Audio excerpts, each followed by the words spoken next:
Hey, welcome back to the Bolus Maximus podcast. My name is Matt Taro. I'm here with my co-founder and co-host Brandon A. Denson. Hey, how's it going? What's up, Mr. Denson? We're joined today by Dalyce Wilson and her father, Howard. Hello, how are you? Hi, thanks Hi, for having guys. us. We Appreciate the opportunity. Yeah, we appreciate you joining us this afternoon to talk a little bit about the caregiver perspective and kind of just, what that looks like from now a grown child. She's an adult, Dalyce, and as we've had some conversations with her, she was very nice to offer up this time. So thanks so much for joining us. And it sounds like you're joining us from Maryland over there on the East Coast, but Dalyce was born here on the West Coast. So kind of back and forth. What do you like better, the East Coast or the West Coast? You can tell us and be honest. West Coast, best coast. Howard, how about you? You like the West Coast when you lived here? I loved it. I absolutely loved it. The Mediterranean climate, it was just to die for. It's hard to beat. So, yeah, we'll jump right into it and kind of talk about, your time as a caregiver here for Dalyce. So she was diagnosed. You were diagnosed at 7. So were you diagnosed in Los Angeles or after you had moved back? Were you in LA? It was after I had moved back. So I was on the East Coast. I turned 6 out here, and then I turned 7.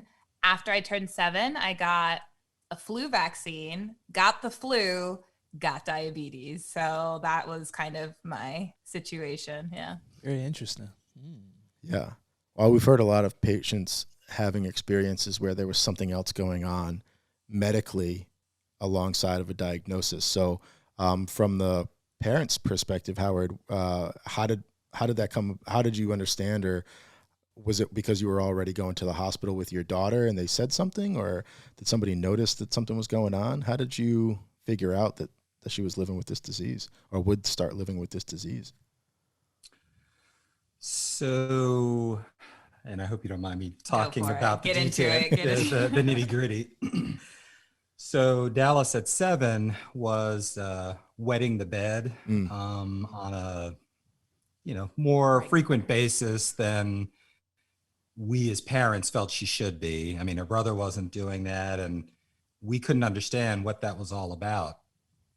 She was always thirsty, and so we didn't have any sense of what the problem was. Her mom took her to the pediatrician because of the bedwetting and what have you, to see, if this might be a urinary issue, urinary tract infection or something like that. And they just happened to take her blood and do check her glucose level.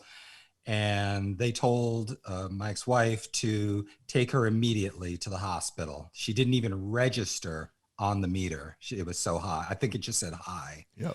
So I was at work at that time, up about 45 minutes away from where we lived in Columbia.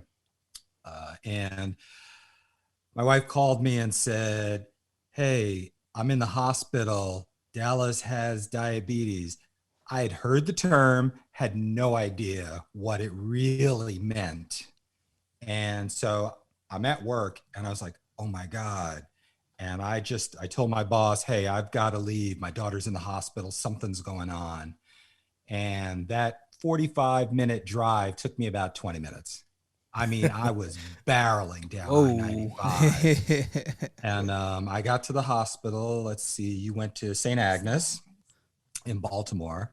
And we met there, and it became this, you've heard the expression drinking from a fire hose. That's exactly what it was like. The information that it was just pummeling us. The nurses, the doctors, eventually the endocrinologist who was called in, just like information. And we're in shock from hearing the diagnosis. And now they're trying to educate us, and our heads were just not on straight. So it was shock. I got on the phone and started calling members of my family just to give them a heads up. And I'm like breaking down, crying on the phone. And I'm like, "Look, I can't talk right now. I'm calling you back." Yeah. So, yeah. Did you know anybody living with diabetes at that point? No, I did not. So I'm 60 now, and growing up as a kid, uh, all I ever heard was, "Oh, your uncle's got the sugar. His Yeah. sugar's bad." Yeah. And so when I, as a grown man, hearing the term diabetes, all I knew was it had to do with sugar, do nothing else.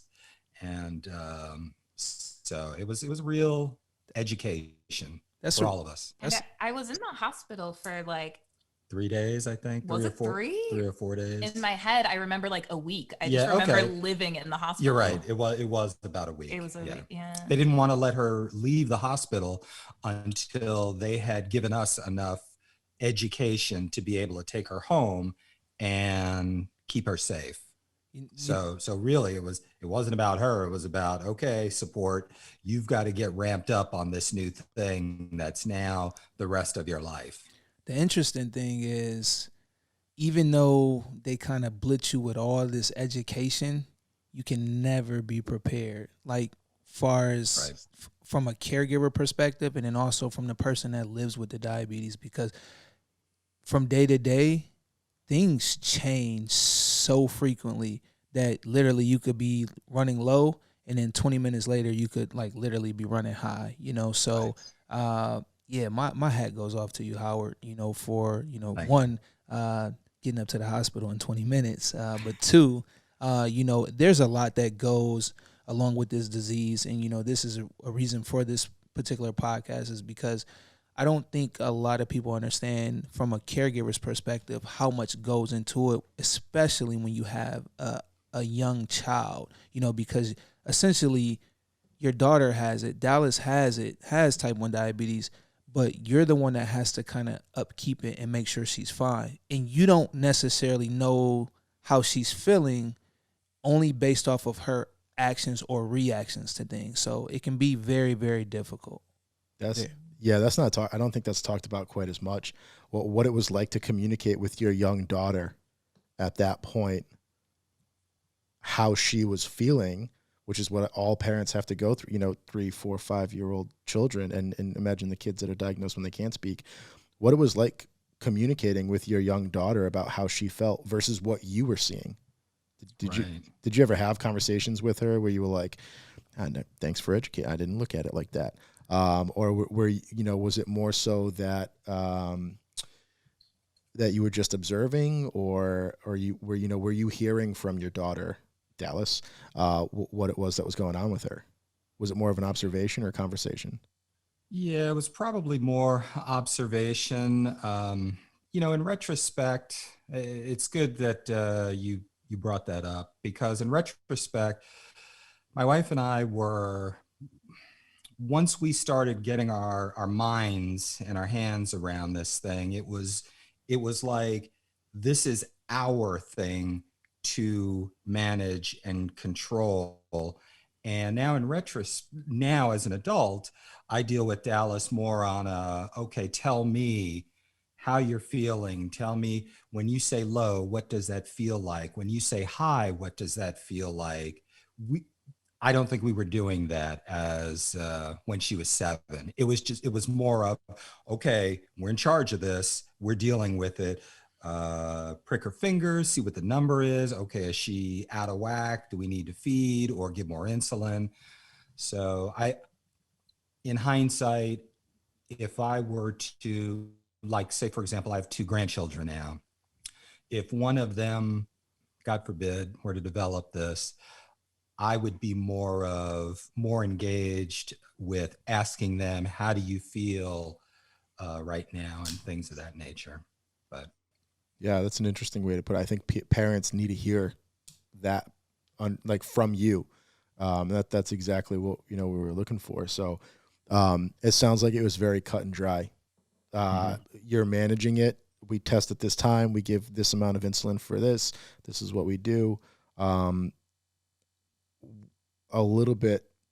Something that's a little bit less cut and dry is emotions. And it sounds like just from our conversation just before starting the podcast, that you had an overwhelming amount of guilt associated in those first couple of months of her diagnosis. What was that like, coinciding with now having to manage it, right? So now you're in charge, but you're also having this emotion of like, why did this happen? Right. Right. Absolutely. There was a ton of guilt that I went through. I think my wife dealt with it a lot better than I did. But I think I am a more sensitive spirit. And so I just went through a tremendous amount of guilt. Why didn't I protect my child, my little girl, my only girl? Why didn't I protect her from this? How could I have not protected her from this? And, through going through therapy and support groups, the support groups were a godsend. I came to realize there was absolutely nothing I could have done. Whether it ran in my family or not, it didn't matter. I had absolutely no control over this. This is the body doing what the body does. And, it's just a roll of the dice, and Dalyce, came up with that number. And so we had to deal with it. But yeah, I went through depression for, it was probably about 6 months. I was working out regularly at home, had a little gym set up in the basement, stopped working out. I just, started gaining weight. My head just, I was dealing with managing her condition, but as far as taking care of me, that just fell by the wayside. And it was, like I said, the support groups, folks were saying you really should connect with the community of other parents who are going through it. And once I started going through it, and just like regular recovery groups, you see, hey, I'm not alone. And that made all the difference in my life experience. Once I saw, hey, this wasn't just us, other folks go through this. I saw how they were managing it. They were at different, time frames on the continuum. And I knew, okay, I'll get through this. We'll get through this. I think in the back of my head, I don't know that I ever articulated this to you, but I think in the back of my head, I was always afraid she was going to die. This was going to take her out, and I wasn't going to get to grow. She wasn't going to get to grow up and be with us. So that was always my fear. Yeah. I'll just finish this touchy-feely part by saying that I was seeing a therapist for a number of years. And when I described for her what my daughter having this condition, and I explained for her what a week in the life was like, when I was done talking, she said to me, wow, I didn't realize this is something you never put down. You always carry this. And I'm like, yeah, absolutely. From the minute my eyes open in the morning until, they close at night, it's, okay, is Dalyce okay? Can I hear her in the room snoring? She was a hellacious snorer. Oops, sorry.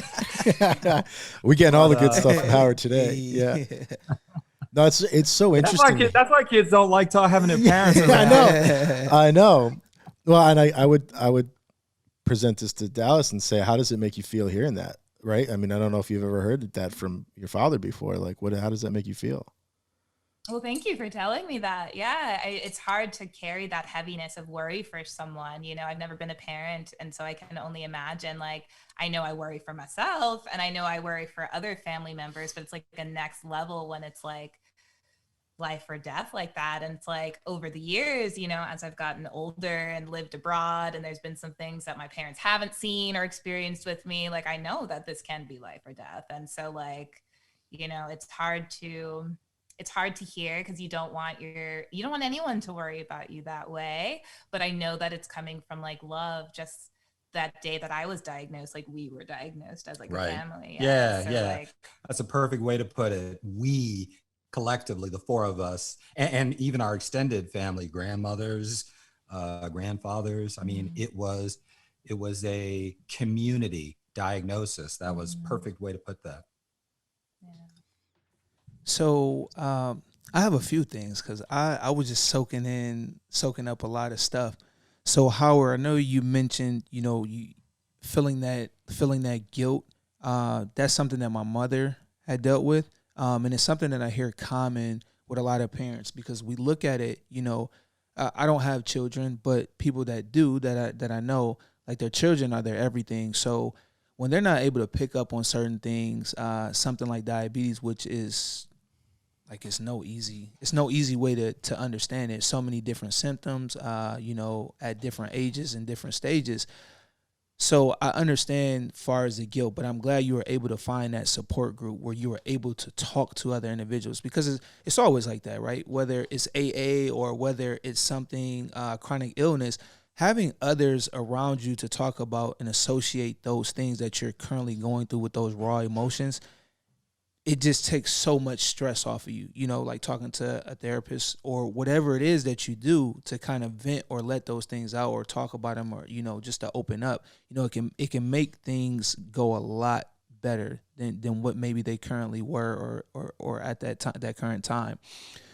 But the other thing I wanted to chime in on, far as the support groups, how were they for you? I guess for you yourself, you said that they were good, but did you ever intertwine like the other parents or individuals, family members, and like the kids, the component? Because I know sometimes with some of the support groups, they're able to meet other diabetics, so like Dalyce was potentially had the opportunity to meet other diabetics, from you being able to seek support through other parents. Was she able to meet other diabetics through that process?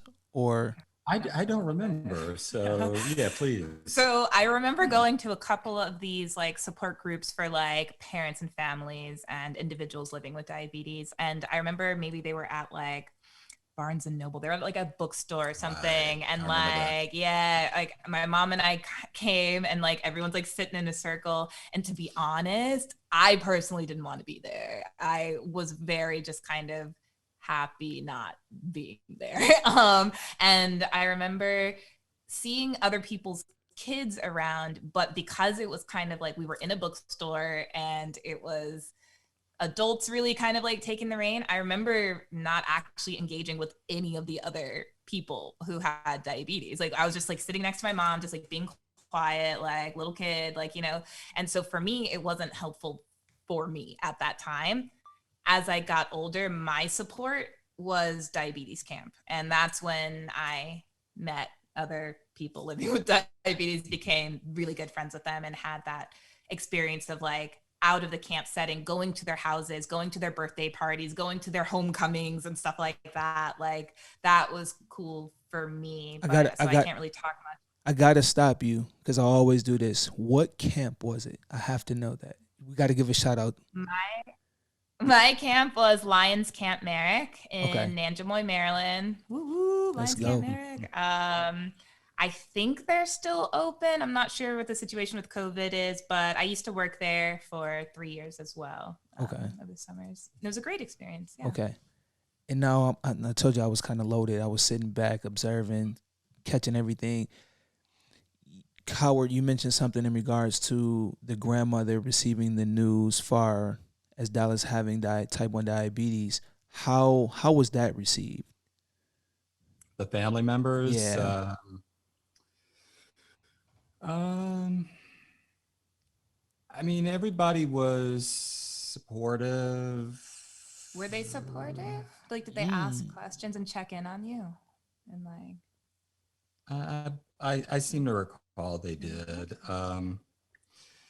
So where we were living at the time, the only family that was nearby was one of Dalyce's grandmothers. Okay. My wife's mom. My mom lived I'm sorry. My mom had passed. Away. Yeah, my mom had grandma. Right. Yeah.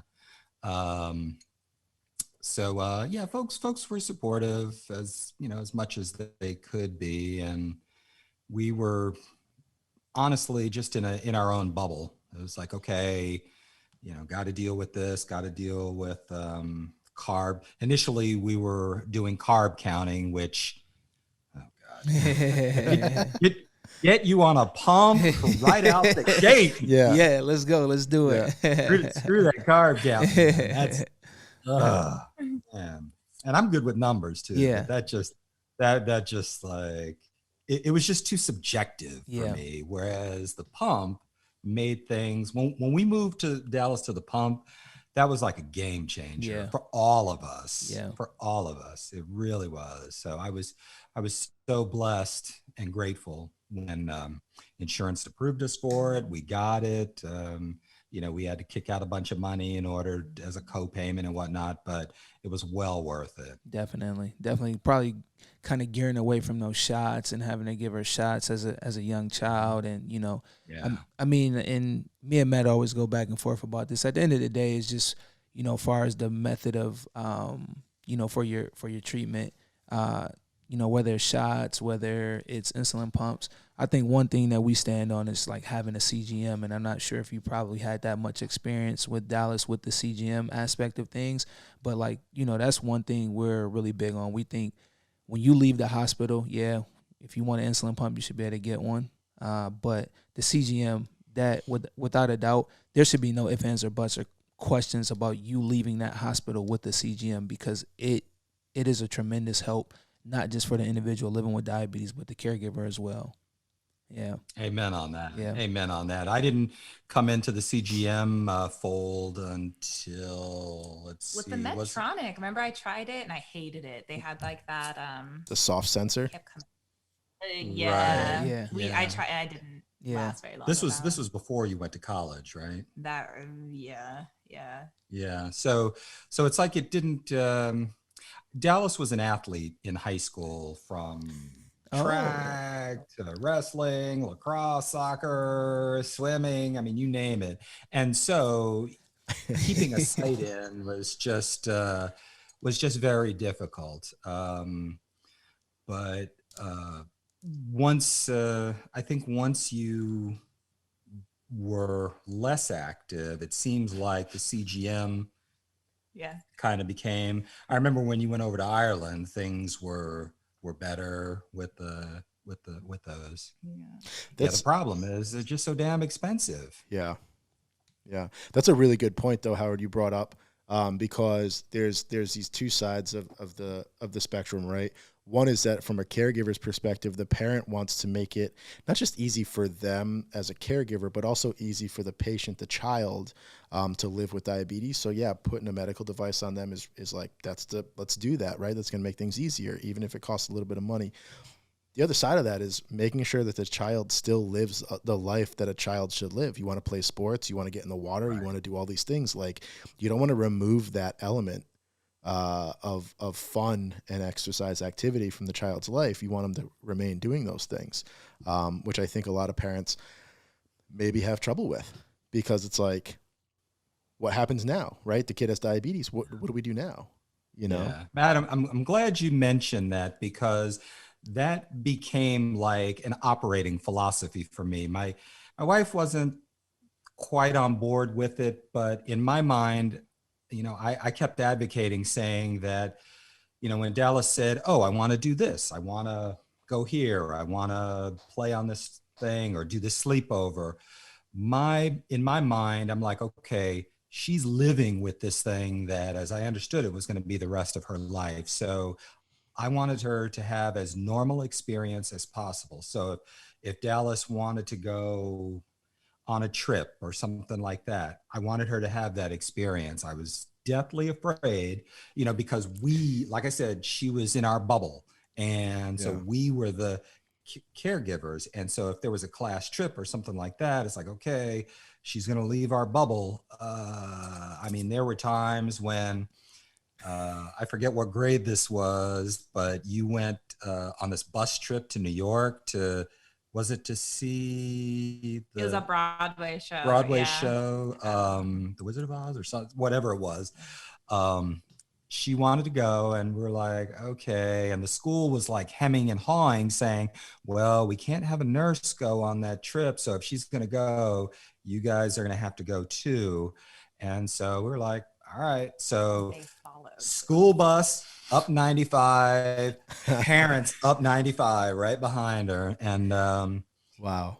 it was, I just wanted her to live her life, but it took me a minute to get there. But once I got there, that kind of informed every decision I made. It's like, I don't know, you know how when parents are, like, if they've got a kid and say a parent is afraid of dogs or something like that, and they infuse their fear on their child. And I know that happens. So I was like, I don't want her to be afraid to live her life. So she wanted to join a sport, go for it. She wanted to go on a trip, sleep over, go for it. The one thing I remember was she studied French in school, and there was an opportunity to go on a trip to France. And, you know, my ex and I talked about it, and we just could not get to a place of comfort to let her go across the ocean and totally be on her own, because you can't really rely on others to, you know, they say they're going to do, but you can't really count on that. Like, you can count on yourself. So that was the one time it was like, sorry, we just can't let that happen. No compromising on That's that. totally understandable too. Like, I mean, that's not up the street. Sorry, Dalyce. I know. It's fine. I went to Paris twice after the fact. All right, I lived see? abroad. It's all good. I got my experience. See, but yeah. So when she wanted to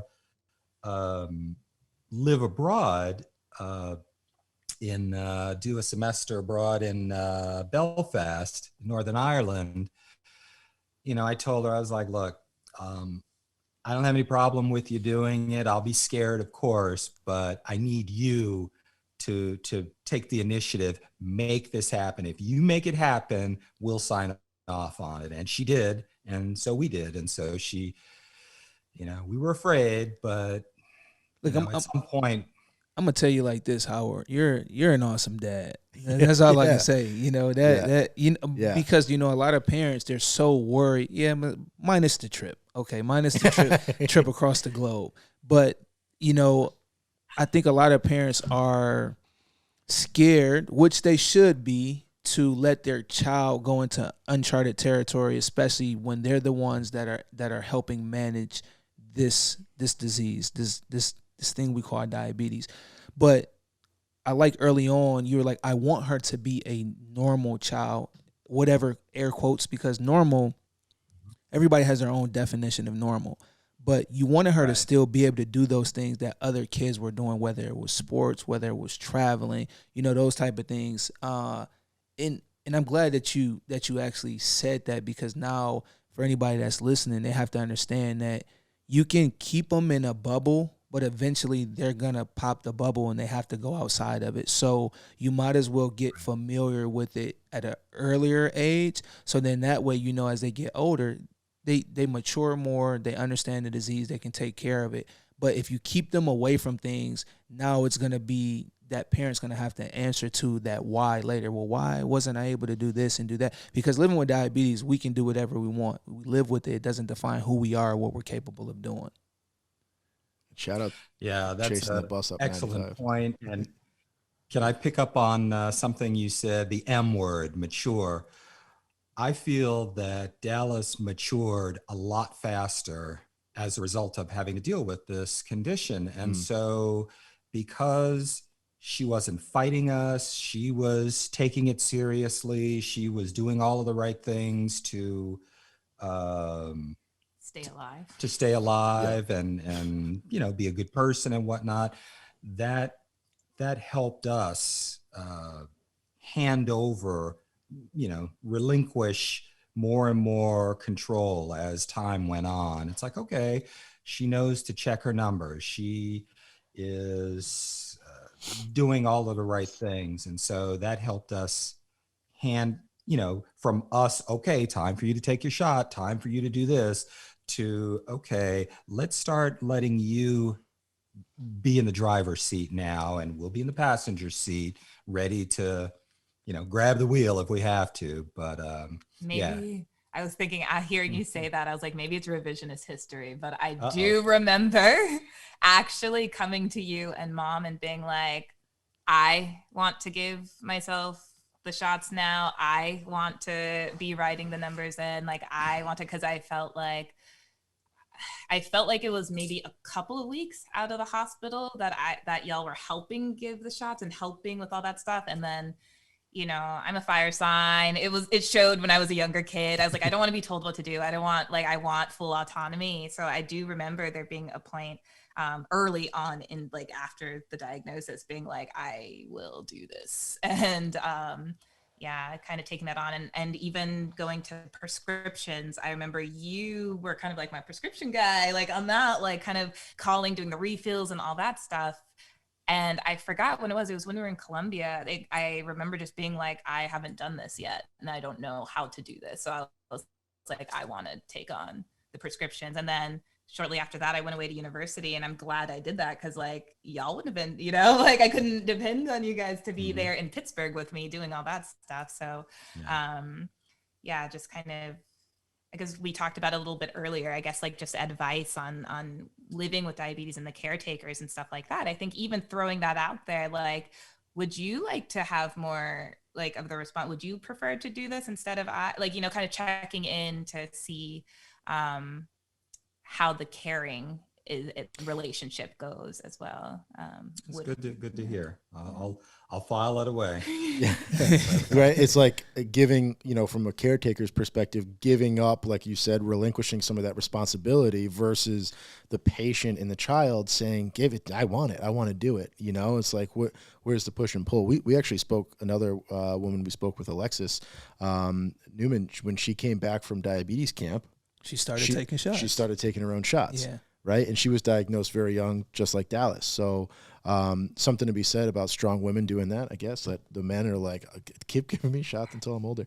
But the more women we speak with and the more we hear that, we understand where that needs to be brought up to more caregivers now that have young children, right? Where you can see that split. It's going to be mostly your responsibility in the beginning. But after a certain point, that child, like Brand said, they're going to pop that bubble. They're going to leave the nest. Right, you have to give that responsibility up, and that's a really big part of it. What we've talked a lot about positives. What would you say in terms of challenges? What was the biggest challenge? And you spoke a little bit about the depression and grief, but throughout the years, was there something that kept coming up as like a challenge? Was like every time this came up, something. It was a challenge, or maybe from Dalyce's standpoint. Yeah, sounds like there is. Yeah. Do you have anything to say? Yeah, I did. Yeah. And it kind of nicely dovetails into what she just shared. So the thing that frustrated me was when we did kind of relinquish it to Dalyce as she got, for me, 7 was just too young to say, okay, you kind of take this over, doing shots and all that. But as we did start to relinquish that over, a couple of years, I guess it was, Dalyce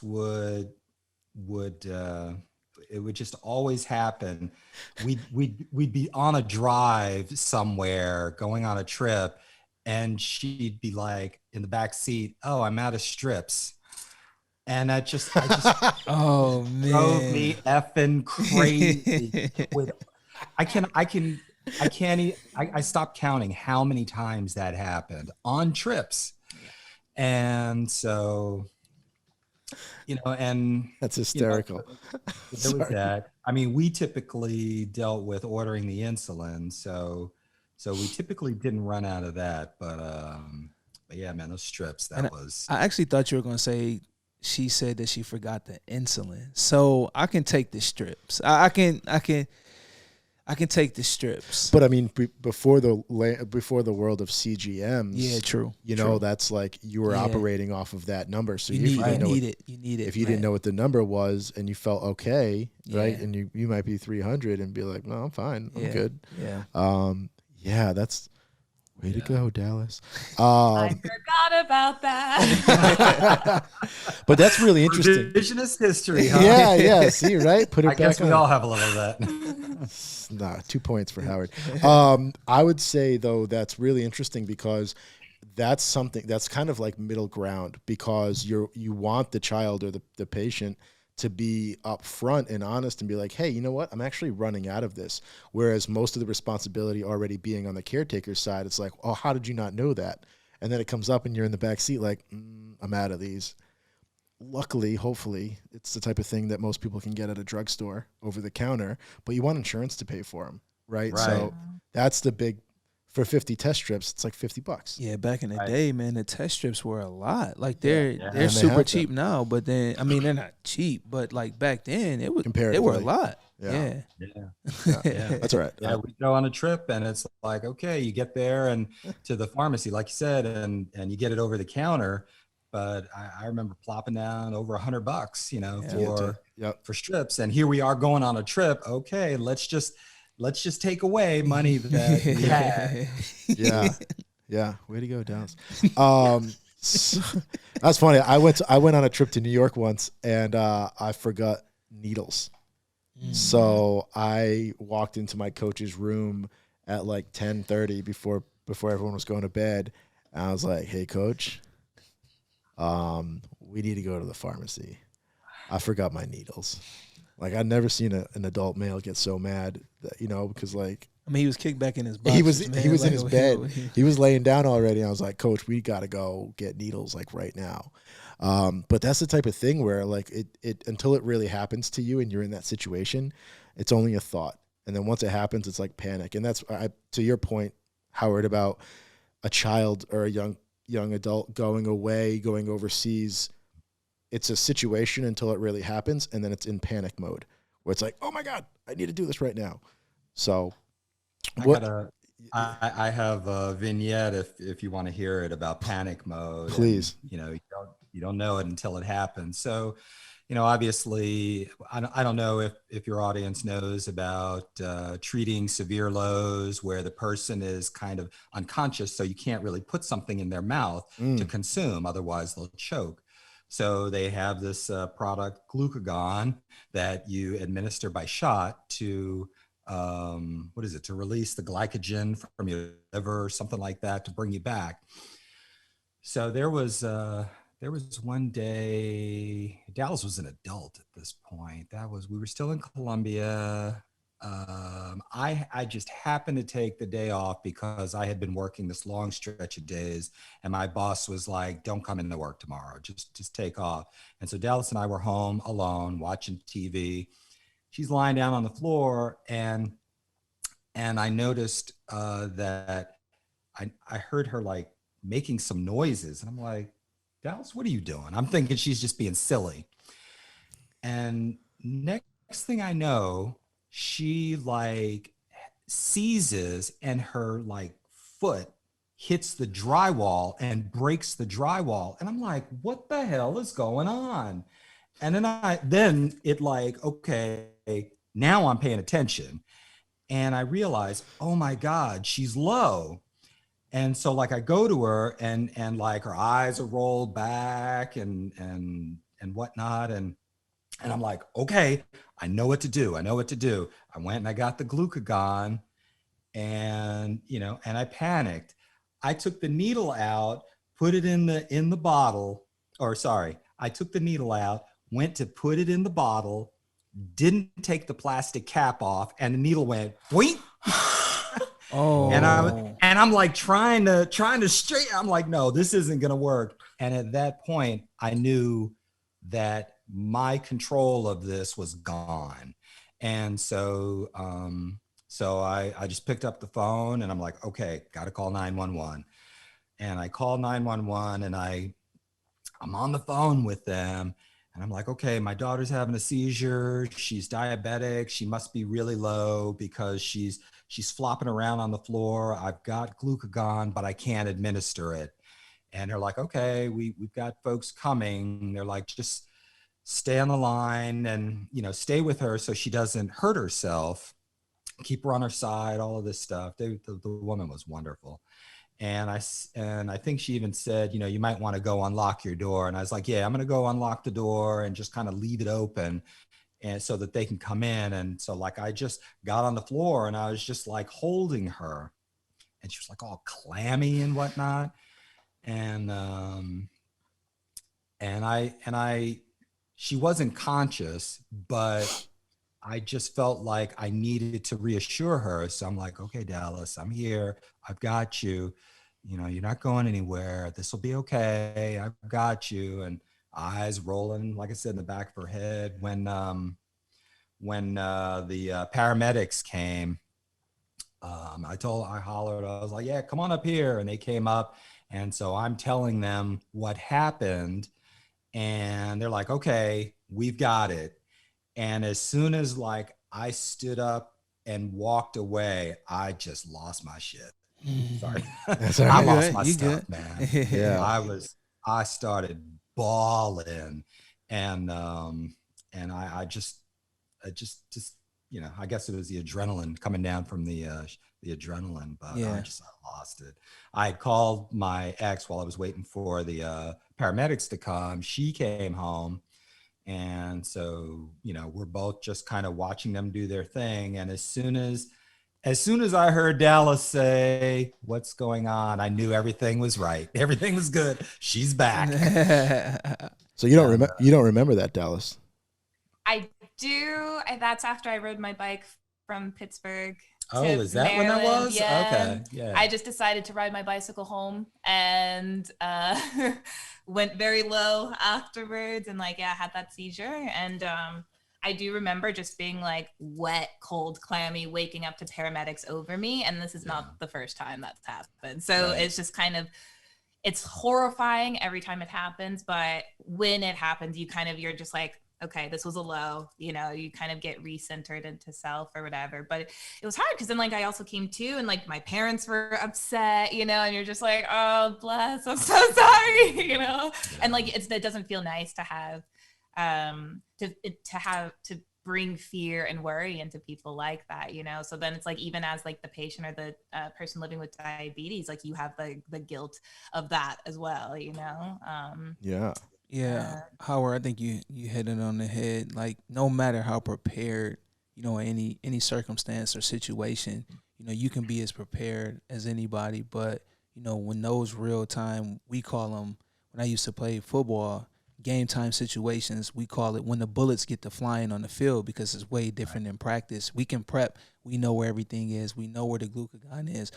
We know how to administer it, but in those crunch time, game time situations, things can go left fast. So I'm glad that you were able to, to call 911, still stay calm and panicked. Not panicked, even though you probably inside you were, but you were calm enough to get it taken care of, because some people could literally freak out in a situation like that, and it could have ended up a lot worse than what it was. So I'm glad that you were able to navigate through that, and then Dalyce, that you're still here, because those are serious situations, they're serious situations. Yeah, they are. Yeah. They're really frightening to have someone that you care the world about, that you would die for, in some sort of physical harm or something like that. And it's just, man, the panic it's just, it's just by the grace of God that I didn't lose my stuff, and not do the right thing. For sure. Yeah. You handled it. I think it's such a stark difference as well. Living with diabetes and your behavior, your demeanor when you're in range or when you have control of, your senses, and when people, whether that's family or friends that I've had, significant others that I've dated or whatever, have seen that other side, where the whites of the eyes are out and you're just kind of dunzo. Yeah. Like you are completely vulnerable and like need someone else's help. Like, it's intense, and it's hard for me because I'm living it, but I don't know if I've been in many of those situations where I've had to be the caretaker for others in that situation, so. Well, in the grand scheme of things, I think while we wrap up this conversation, which has been so educational for us to understand, well, now we know a little bit more about Dalyce, but Howard, again, thank you for all of you've shared. What type of advice, right? If you're going to give advice to others in your position, right, Howard, to caregivers, and Dalyce is somebody who was raised by caregivers living with diabetes, like what advice would you give? So right off the top of my head, the first thing I would say is plug into support, whether it's a support group or for families with somebody that has diabetes in it, or whether it's a therapist, plug into that immediately. We did not do that. And we were just kind of dealing with it on our own in our bubble. And like I said, when we started the support group, it made the world of difference to my emotional well-being. So I would say plug into that immediately. Also, the thing, Brandon, that you picked up on was, check in with the patient. Hey, how are you feeling? How are you doing? What is this? I don't know that as a child I ever asked you, Dalyce, how do you feel about this, that you have this? I don't know that we ever had that conversation. I know we have as a teenager or an adult, but as a child, I had the typical parent mindset of, I'm the adult, you are the child, and that road goes nowhere. Hey, we know. I know all about that road. So I'm gonna ask you, Dalyce. Then, as being a type 1 diabetic and having someone care for you growing up, is there anything that you would want somebody to know, or even just to be able to like communicate to a caregiver or a parent or a grandmother, school nurse, teacher, coach? Is there any piece of advice that you would like to supply? Absolutely. Even from a young age, definitely more so now into adulthood, like communication is so important to me. And like, I'm an emotional person, I'm an empath. So like, I feel like it would be really helpful if people who find themselves on this journey, checking in with everybody. Like, even if you're living with diabetes, like I didn't check in with y'all, I don't think either, like to be like, mom, dad, Chad, my brother, like how are we doing, so I guess the advice that I would have is to be open and like eager, I think, to communicate and check in with like the emotional aspect of that, and also asking for help when needed. I think sometimes I would ask for help when it was like to the point of like one test strip left, like half a bottle of like insulin left, like, so even that, from those kind of examples, like it kind of manifested into other things as well. So it's like not waiting until the last minute to ask for help and support with like living with diabetes. Yeah. I thought of one other thing, if we've got time. Please. Yes. Yeah, of course. So you mentioned Dalyce has a brother, Chad, who is like 18 months older. And when Chad so you were 7, he was 9. One of the things that in retrospect over the years that I felt in my head that I wasn't doing well as a parent was giving him the care and attention that he needed. I felt like our collective family energy spotlight was on Dalyce.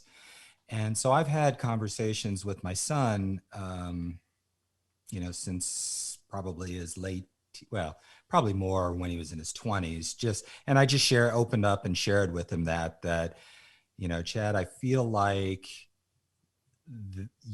I don't know if you feel this way or not, but I feel the conditions may have been right for you to feel that you were left out. You were third wheel in our unit. And, and I just asked him, I said, did you ever feel that way? And he told me, no, he didn't. But to this day, I still, that's a regret that I have, that I didn't, that we weren't, I mean, we were a unit. We had some great moments together, but all of our attention was on Dalyce and managing diabetes. Where we'd go to eat, what we would do, what we had to do to prep for trips. And so I'm an only child. And so I can only imagine if I had a sibling and all of the spotlight in our household was focused on my sibling, I think I would have felt left out. So, I mean, he says he didn't, but I can't help but feel that he did. Look, I'll be honest. I see the dynamic between you two, and I've heard Dalyce talk nothing but great things about you. I'm sure you were just as an impact as you've been on Dalyce on Chad. And I don't even know. I don't know him, but I can assure that. So if he's saying that it didn't affect him, it probably didn't. But I do appreciate you bringing that up, because that is a huge topic. It's very common with families that have more than just one child. Yeah. You have to think, you have to devote that time, and it's tough to kind of spread that out, amongst, other children, not just one. If you have two, if you have three, like that, it's a difficult task. It's not easy. So I know you said you regret it. You did the best that you could under those circumstances. You know what I mean? So don't take it to heart, because you've come a long way. And like I said, he didn't say that it affected him. So you just got to roll with that, man. You just got to roll with that. Yeah. It really is such a common, and just to, like, again, kudos for what you've shared. And it sounds like you were a wonderful parent and parental unit there for Dalyce as she grew up. But that is such a common feeling amongst caregivers who have multiple children, one living with diabetes, is that after a certain point, sometimes it gets to be too late in the game for them to realize that they weren't associating time appropriately or splitting time appropriately, or the attention. So we can't thank the both of you enough for what you've shared today, maybe what you've learned about each other there, it sounded like earlier in the call. So I'm super happy that we were able to bring that out of you. And thank you. Again, I do want to let Dalyce throw out her business information right now so that we'll catch up with you individually. But shout out to Dalyce for starting her own business, photography wise. Tell us where we can find you, Dalyce. Awesome. Thank you so much for having us. So yeah, my photography work can be found on Instagram at black_bird_photo. And my website is www.blackbird-vegan.com. And yeah, that's where you can find me and see all my pictures with diabetes, travel, veganism, all that stuff. And look, Howard, we're not going to leave you out. If you have handles, Instagram handles, Facebook handles, website handles. Where you at? Look, where you at? Look, where you at, man? I heard you do photography too. So, hey, if you got some stuff out there we need to check out, let us know. Thank you for the shout out. I appreciate that. And for this opportunity, man. This is awesome. I really appreciate the work that you guys are doing, because this is, the word needs to get out to folks, that, this is just a part of life, man. Yes. This is, diabetes is, just like some people have migraines, some people have lupus. Diabetes is just a thing, and Correct. You can live a normal life. You really can. Look at you guys. Yeah. I mean, all the three of you. Yeah. You live in a normal life. Definitely. So thank you for what you're doing. But to get back, my photography, I'm mainly landscapes, is www.howardwilsonphotography.com. And I am breaking into headshots, so I've got some headshots on there as well. Okay. You got a great teacher over there, so make sure she takes you to school. Anyone out there on the East Coast, check out Howard's photography. If you're on the West Coast in the Los Angeles or San Diego area, check out Dalyce's photography. She's bi-coastal. She goes back and forth. I know she's doing some business out there right now. So again, thank you from Brandon and myself and Bolus Maximus and what we've been doing here. This is an impactful conversation for sure, and it's going to help some individuals as they move forward as a caretaker or as a potential caretaker of children with diabetes. So thank you. Yeah, that's it. We'll talk again to you soon. Thanks for your time today, and as always, keep it 100. Take care.